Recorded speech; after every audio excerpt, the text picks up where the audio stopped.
Want to welcome everyone. Like I said, I'm going to go ahead and mute everybody. But if you have a question, feel free to unmute yourself, or you can raise the little hand icon there, and we'll make sure that you get unmuted and you can ask your question. Um, we have done some webinars in the past, and our goal this year is to try and do kind of a mini webinar at least once a month. Our goal is to not bore you, but the goal is to just kind of, hopefully in about 30 minutes or so, just present some things that are going to be important to your business. And today we're talking about the 5 things that cyber criminals are going to be doing this year to steal money from your business. A lot of the things are very similar to what they were last year, but still, it's a good reminder that these are all still issues that we need to talk about. We're super excited to announce that we are in our new building now in South Knoxville. So we're officially located at 6535 Jackie Lane, which is just off Chapman Highway in South Knoxville.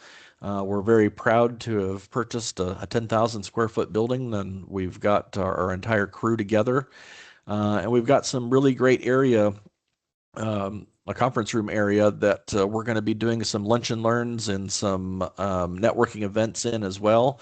I think our first one is actually scheduled in March, and so it'll be exciting to have you all come and visit us in person and learn. I don't remember what the topic's going to be, but we'll present a topic, and then we'll have some time for a little bit of lunch and just a little bit of networking, try and get to know each other and that kind of thing. So all right, so we're going to go ahead and get going. Again, thanks so much for being here. We do have a $25 Texas Roadhouse gift card that we're going to give away at the very end. Melissa's going to put everyone's name that shows up for each webinar into a little hat, and then she will grab that, whoever the winner of that one is, and we will get that mailed out to you.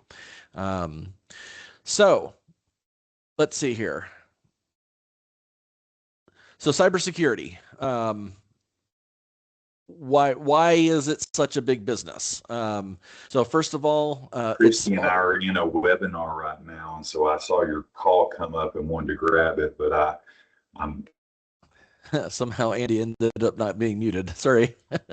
Anyway, so anyhow, there's been a 33% increase over the 2024 numbers that we've had already. So we're at $16.6 billion in losses. I like to kind of put that in perspective and say back in 2008 was the first year that cybercrime actually surpassed physical crime. So, it used to be in 2008 and before, you would have, bank robberies and shoplifting and that kind of thing would be your, the bulk of your crime. And ever since 2008, cybercrime has surpassed that. And so we're going to talk about some of the ways that cyber criminals, steal your money. The FBI says that the average loss per crime is about $19,000. Some things are going to be a little less money than that, and some things are going to be quite a bit more money than that. And we'll kind of talk about that, each of those as we kind of go through here. So the number one way that cyber criminals steal money is in some sort of a business email compromise.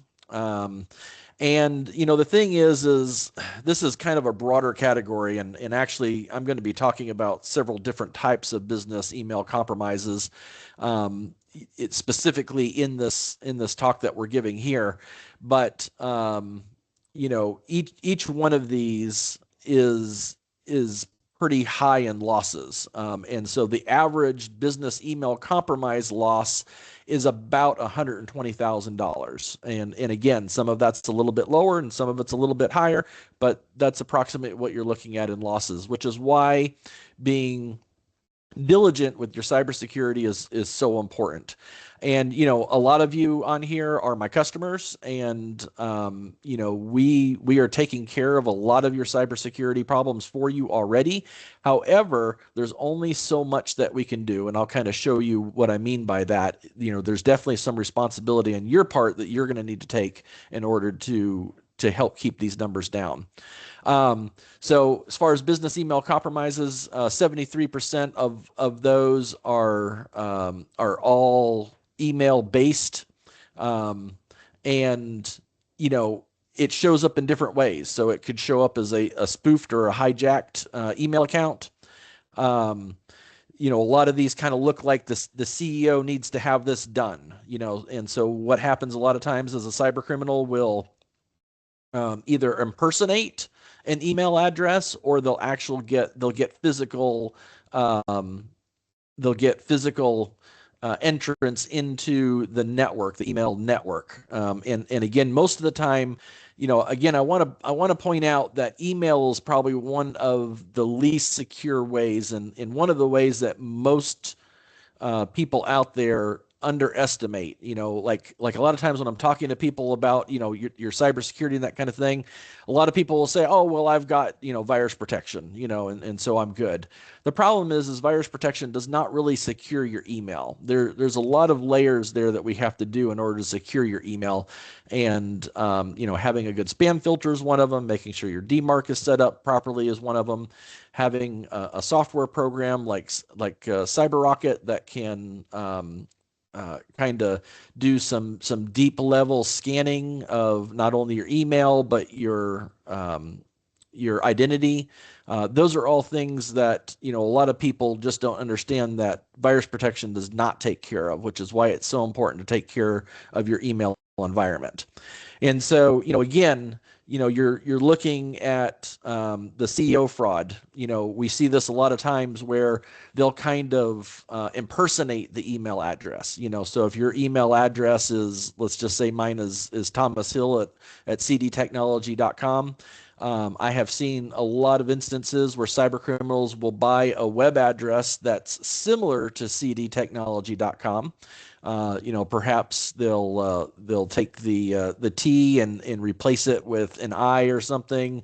So just something that's change one letter kind of thing, or maybe they'll even impersonate it completely. Like a lot of people will call us CD Technologies. Maybe they'll buy cdtechnologies .com, or perhaps they'll buy cdtechnology .net or .us, and then they'll set up a fake email address, Thomas Hill at the cdtechnology.us, and then they'll impersonate it. And what'll happen is if you're not paying attention, and let's just say, somebody on my staff um, will get an email from this impersonator, and they're not paying attention. And again, this is why it's important for your staff to know that these things happen. They need to double check the email address.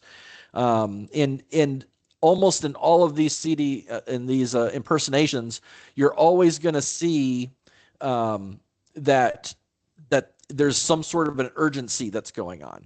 So it'll be like, hey, I'm in the middle of this meeting. I completely forgot that I was supposed to send, $25,000 to this vendor for this order that's supposed to be in on Monday, and they've got to have this payment, right now in order to make the shipment. Can you go ahead and arrange that? That those type of emails still work. We still get customers that fall for those kind of things, and that's why we need to talk about that.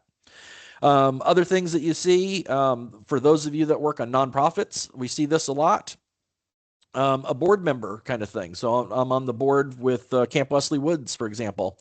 And so, the thing about board members is they almost always use their personal email address. And, when they're conducting, business with the nonprofit that they're trying to help. And so it's not unusual to, have a cyber criminal that will impersonate a board member. So someone may impersonate me, and I don't have a Gmail account. My email account is actually through AT&T for my personal. But a cyber criminal may create a Gmail account. Maybe they'll create a Thomas Hill at gmail.com or some variation of that.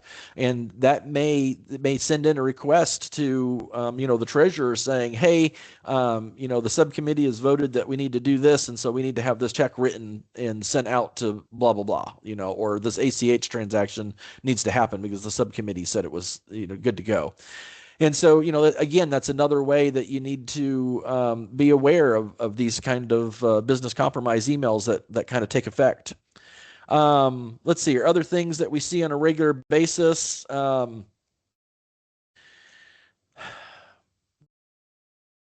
Well, I'm gonna talk about these other two things, so I'll leave those for now. So anyway, like I said, business email compromise is kind of a broad term, and these are kind of some of the popular ones here, and we're actually going to be talking about some of these a little bit deeper. So we'll just kind of let that go for now. Um, Different ways that you can reduce that risk. For one thing, make sure that your multi-factor authentication is turned on across all of your platforms. Okay, so you need to make sure that it's turned on and enforced in your email. And if you're one of our customers and we take care of your email, we do that for you, so you don't have to worry about it. Um, have do regular staff training, and some of our customers are part of our training module and some do not. It kind of depends on the level of service that you have with us, but the training is only so good as to making sure that you and your staff actually do the training. So just because you have the training as part of our module, that's not good enough. You have to make sure that you encourage your staff to go do it. Turn it into a game. That's become one of the things that we kind of do here is, we the training that we do has a score that's associated with it, almost like a credit score almost. And so we're constantly saying, oh well, I've got the highest one, or I've got the highest score, or maybe we'll dog on somebody that's got a really low score or something like that. Award prizes for it. So anyway, like I said, it's one thing to have the training. It's a whole nother thing to make sure that you institute the training and go forward with it. And then kind of like what I talked about before, make sure that you've got advanced email security in place. Again, if we are taking care of your email for you, then we already have advanced email security in place. But if you are taking care of your own email services, then you probably want to talk to us or look at instituting some sort of additional security for those. So those are just things to kind of keep in mind. Excuse me. Okay. So we're going to move on to the second threat. And again, this is kind of where we get a little bit more in depth to the business email compromise. And that's the invoice and vendor fraud. And this happens a couple different ways. And sadly enough, this is one of the losses that we still see, even with us protecting our clients. We still see some of our clients falling into this, and there's a couple different ways that this happens. I will say that a lot of times it's several weeks before anybody even recognizes that the loss has happened. And the problem is when you're doing ACH transactions and that kind of thing, after a couple of weeks, there's just no way to get the money back. Most of the time with ACH transactions, it's even instantaneously, it's very difficult to get the money back. You might be able to get it back if you discover it the same day, but certainly by the next day, it's almost impossible to get it back.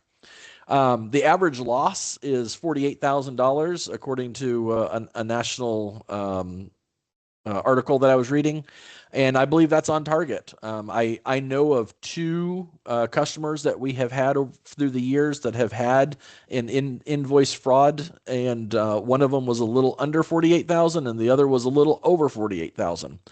And the way that these look is we've actually had this happen two different ways. So one common way is if you don't have good secure email services, then what ends up happening is a cyber criminal gets into your email account. So let's say you don't have two-factor authentication set up, and they were able to guess your password. Okay, well, they get into the bookkeeper's email account, and they just kind of sit there and lurk, usually for a week or two, and they just kind of see how you do business. They're trying to decide, what your invoices look like when you send them out. How do you ask for payment and that kind of thing. And so if you're a company that asks for payment through ACH, which is becoming more and more popular, and we see that on a regular basis now, then you are definitely a great target for a cyber criminal. And so once they kind of see how you do business, then all they do is get a list of all of your customers. They create their own invoice that looks just like yours, except they have a little note in there that says, hey, we had a recent bank change, and this is the new ACH information that you're going to be using to submit payments. And then they will send out their own emails to your customers that may be that look just like the invoices that you use, only with new ACH information. And like I said, it's very difficult. Your customers would not know that this was a cybercrime because it's coming from inside your email. So the sad thing about this whole thing is that your customer pays for it. Let's say they pay a $35,000 invoice or something. And then, a month later, you send out a thing saying, "Hey, this invoice is still due," or, maybe the client pays for the invoice, and then, they go back and to try and reconcile and like, "Oh, well, I don't have an invoice for this, a work or a PO for this," and they contact you and say, "Hey, I need a PO for this invoice that we paid for you," and then you're like, "Oh, well, I don't know what that is." And so, like I said, it can take several weeks before it actually shows up. And the problem is once the money's gone, the money's gone. The sad thing is that you are the one that's responsible for it because the cyber criminal was in your email address and sent out the fake emails and so forth. So you're the one that's got to reimburse that customer or lose that relationship. That's up to you, I guess. So, those are all things that you kind of have to kind of keep in mind when you're talking about this. The other way that cyber criminals will do this is, again, they'll set up a fake email address, and it may look like it's coming from you. So, like, again, let's say it's my company, CD Technology, and a cyber criminal decides to set up cdtechnology.us or something like that.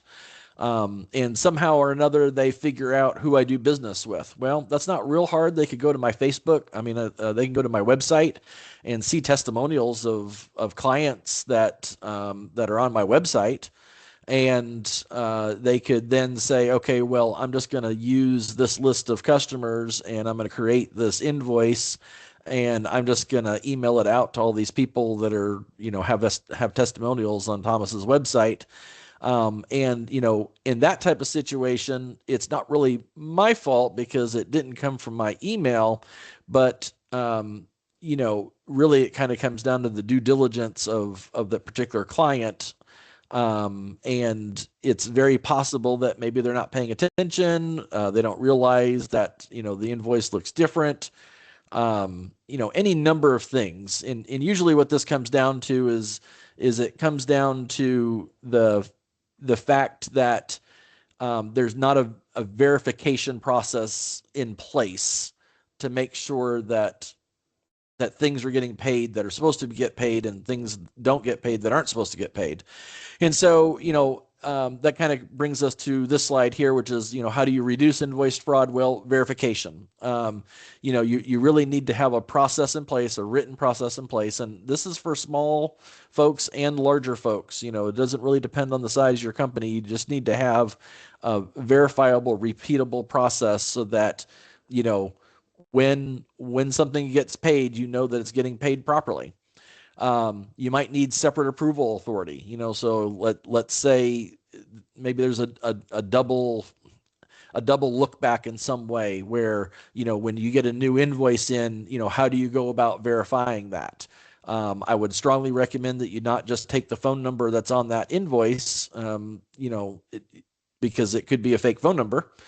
Make sure that you go to the website of the company or do a Google search of that company and get that information that way if you need to do a voice authorization for it.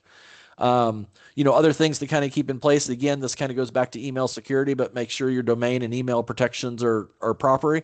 And again, it's back to staff awareness and training. And so again, use if you have a training module with us, make sure you're using that.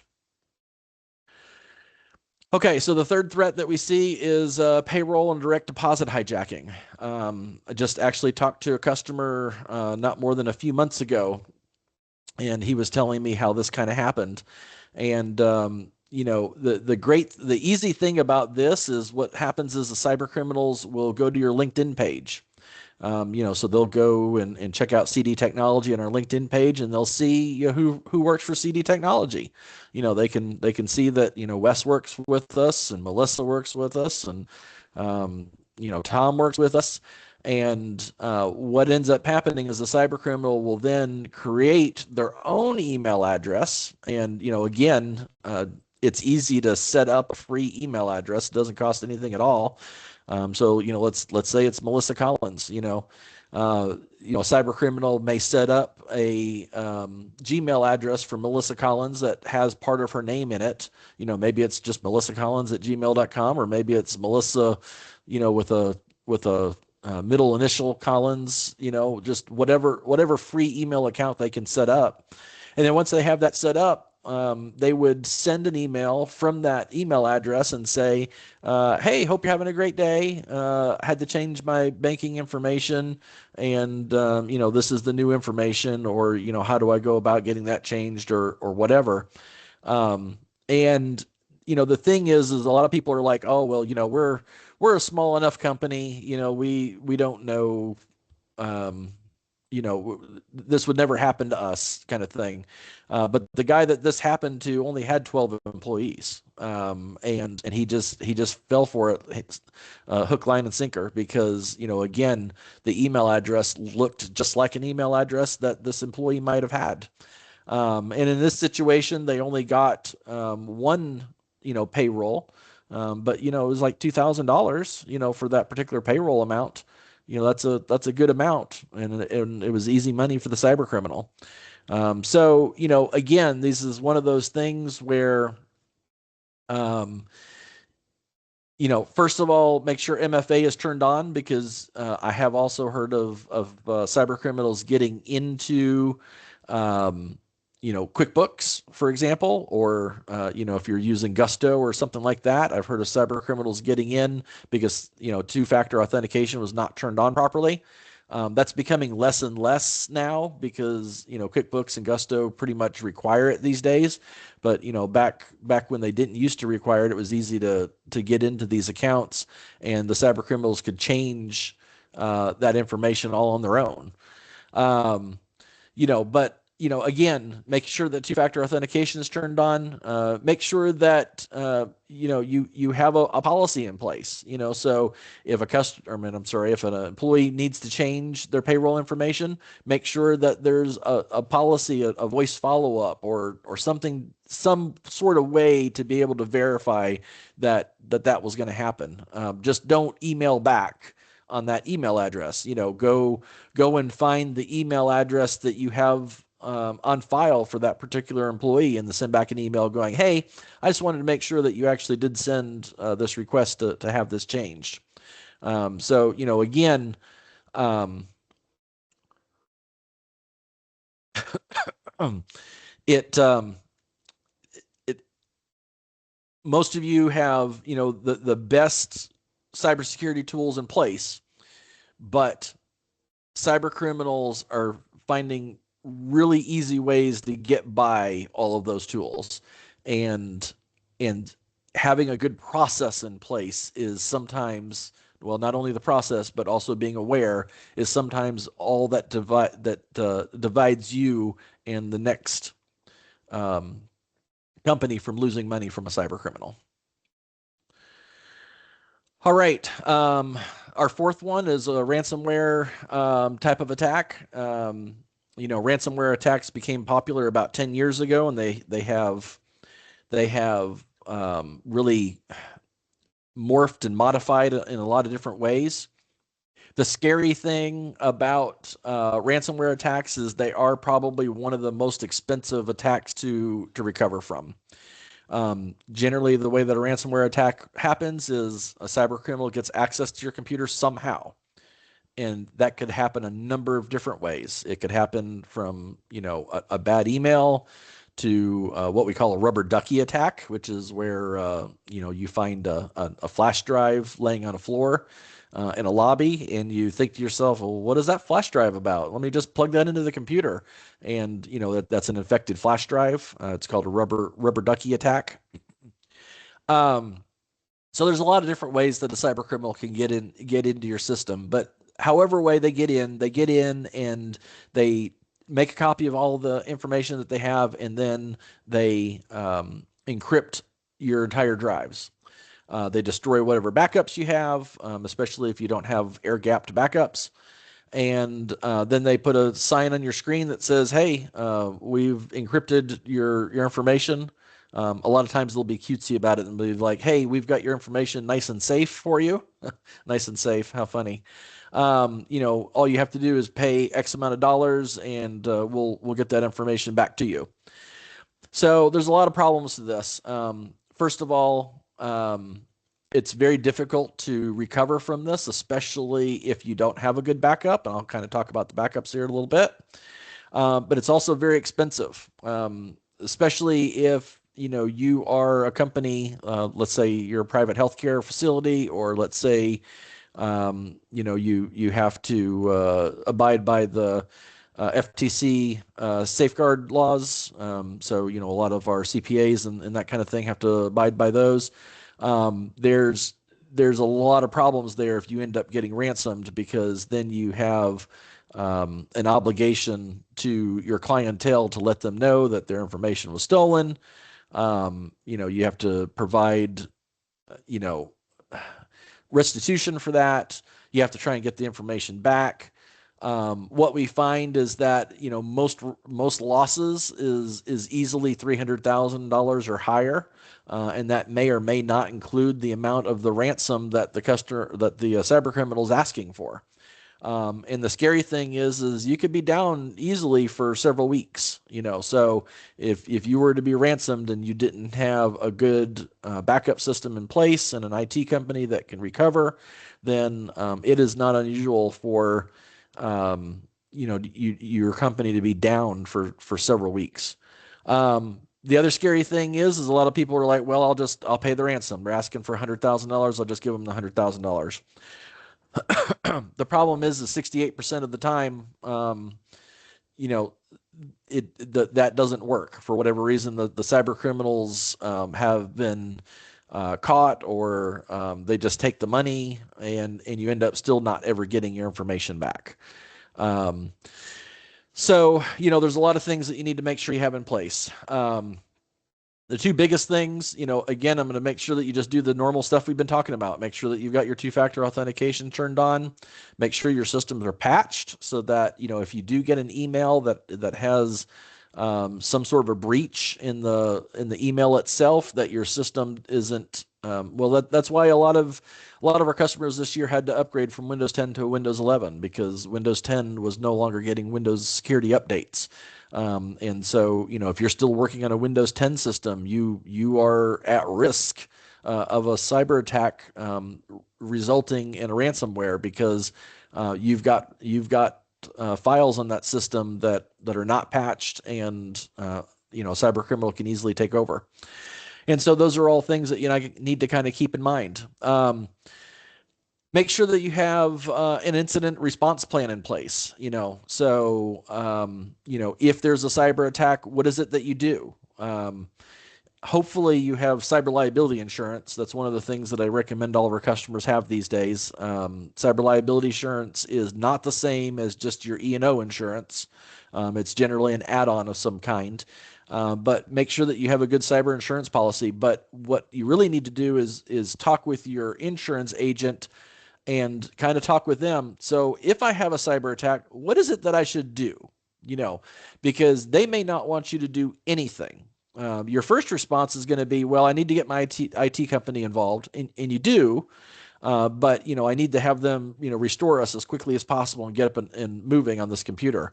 And there are ways to do that, but generally we would not recommend getting that system back up. Usually, as your IT company, we would bring in additional equipment, restore from a backup, and then get you back up that way, and then hand that computer off to the insurance company so that they can look at it, make sure that you have a claim that's righteous, and that you have done everything that you're supposed to do so that they can faithfully pay out that claim.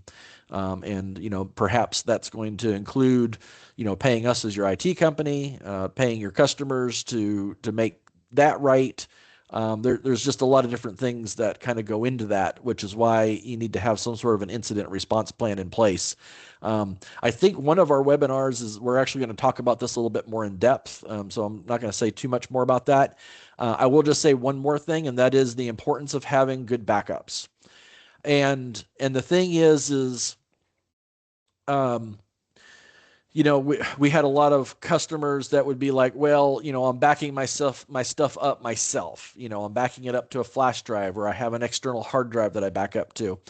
The problem is the cyber criminals, that's one of the first things that they do when they get into your system. They start looking around for these backups. And when they find the backups, they encrypt those as well, or they just completely destroy them, or electronically, or whatever they have to do. And so that's why it's important to have an air gapped backup. Again, if you're a customer of ours, then all of your backups that we take care of are air gapped backups. There is absolutely no way the cyber criminal can get access to your backup unless they get access to our computers. And of course, if they get access to our computers, then we're in a world of hurt anyway, which is why we are so diligent on our own cybersecurity as well. And in fact, a lot of you probably may not know this, but we actually have a third-party company that does our cybersecurity for us.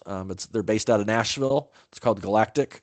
And they help us make sure that our cybersecurity is secured, so that we can make sure that we secure you all. So anyway, those are all kind of things to kind of keep in mind when we're talking about a ransom attack. Okay, so the very last thing I want to talk about is Google review frauds. How many of you have seen emails come in that says, "Hey, I noticed that you've got some negative reviews on your site"? I think we all do. Funny story. I actually used to have a negative review on my website several years ago, and the review said the egg drop soup tastes like water, and I just didn't enjoy it at all. And they gave me a one star review. I cannot tell you how long, because we don't sell egg drop soup, just in case anybody was not aware. Uh, but I cannot tell you how long it took me to get Google to remove that review off of my website. I mean, it was like a year before they finally removed it. So Google reviews, especially one-star reviews, can be very frustrating. I will recommend that if you do have a one-star review, I certainly recommend that you put your side of the story out there. And usually the best thing to do is to look at it from the customer's point of view and just say, you know what, I understand what you're saying, and we probably could have done a better job, and I apologize that happened. And if there's any way that we can make it right for you, we will make it right. There have certainly been many situations where I've been able to get a customer to remove that one-star review or increase that, because we were able to make it right for them down the road. So that's really the thing that you want to do. But even with that said, I've got several one-star reviews right now. There's just some people you just can't make happy. And so it's tempting when you get that email and it says, "Hey, we can remove these one-star reviews for you." Do not respond to that email, because when you respond to that email, almost always it's really a cyber criminal that is going to try and do some reputation fraud on you. And so normally what happens is, they'll say, "Okay, well, we'll remove these Google reviews, these negative reviews for you for $1,000." And you're like, "Oh, well, no, I didn't want to spend that kind of money on it." And then you just kind of leave it alone, thinking that it's just a normal business transaction that you just didn't want to go through with. Well, then what will end up happening is that particular cyber criminal will start putting additional negative reviews, and all of a sudden, in a week's period of time, you'll have 2, 3, 4, 5 negative reviews, and you'll be thinking to yourself, "What in the world is going on?" Well, what is happening is that cyber criminal is targeting you.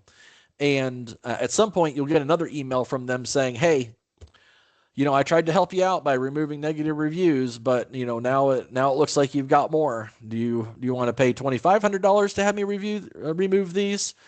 And so this is the problem that you've got. And like I said, Google is not very good at removing negative reviews, especially, well, fraudulent ones specifically. And so, you may be able to get them removed, but you may end up having to pay, depending on what your business is and how important your Google review numbers are, you may end up having to pay. So, like I said, stay away from any emails that offer to remove negative reviews. Okay, so we're going to start wrapping up here. If anybody has questions, feel free to either jump in at this point or raise your hand or whatever you want to do, and I'm happy to answer some questions. Almost all of these attacks, they all have kind of the same basis. Urgency and pressure. Not having the correct MFA in place, not having verification systems and processes in place. So these are all things that you need to kind of keep in mind that they all succeed because of similar reasons. So just some quick things that you need to do. If you don't do anything at all, take a picture of this screen. Make sure that MFA is enabled and enforced. Okay, so just because, and again, if we are taking care of your email, then we're doing this for you. But if you're taking care of your own email and you have MFA turned on, make sure that it's also enforced. Because I've seen lots of times where employees, if it's not enforced, will just turn off their MFA because it's aggravating, and you'll think that it's turned on, but it's actually not. Just because you turned it on doesn't mean that the employee can't turn it off, which is why you have to make sure it's enforced. You have to have verification policies and procedures and systems. And again, throughout this year, we're going to be doing some different webinars, and we'll be talking about some policies and that kind of thing. So we'll talk about more of that another time. But just the few things that we've talked about now, start thinking about, well, what if I got an email from the CEO that said that he needed to have this change, or if I have an employee that asks for a change, what is our process? So just be thinking about that. Again, train your staff. So this says train your staff annually. I'm going to say, actually, you really need to make sure your staff, it's okay to have like a big staff training annually, but you also need to do little mini trainings throughout the year as well. So, just make sure that your staff is just always constantly reminded about the newest things that comes up. And again, depending on the level of service that you have with us, our training module is really good about doing a yearly training, but then it also does little micro trainings throughout the month, which is how we kind of get that cybersecurity training number that I was talking about that kind of looks like a credit score. And like I said, turn it into a game. It makes it fun. Make sure that your backups are working. And when I say backups are working, if you're doing your own backups, I see this all the time where customers are like, oh, well, we're backing it up ourselves.